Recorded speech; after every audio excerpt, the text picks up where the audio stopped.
Hello guys, আজকে আমার না খুব ফুচকা খেতে ইচ্ছা করছিল, তাই ফুচকাটা বানিয়েছি।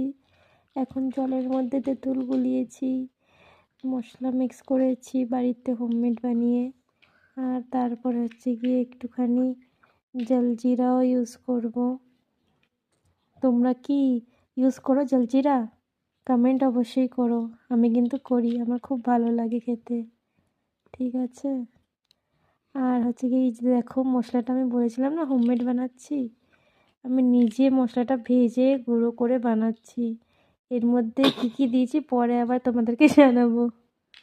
এই যে আলু মাখার মধ্যে পেঁয়াজ, ধনেপাতা, কাঁচা লঙ্কা সব মিক্স, নুন দিয়ে মিক্স করে তারপর হচ্ছে কি একটুখানি মশলা সব কিছু দিয়ে মাখাচ্ছিলাম, খুব টেস্টি লাগছিলো। লাস্টে একটু লেবুও দিয়েছি। আর এই যে আমার থাকলো ফুচকা, যেটাকে হচ্ছে কি কী বলে পুরি হিন্দিতে, ওটাকেই জাস্ট দোকান থেকে এনে ভাজলাম। হেভি লাগে এটা খেতে। তোমরা কি এগুলো খাও না দোকান থেকে কেনাটা খাও? অবশ্যই কমেন্ট করে জানিও আমাকে। ঠিক আছে গাইস,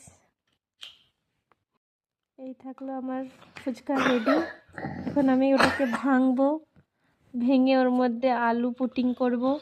পুটিং করে জল নিলাম, আর এই যে আমার মুখে ঢুম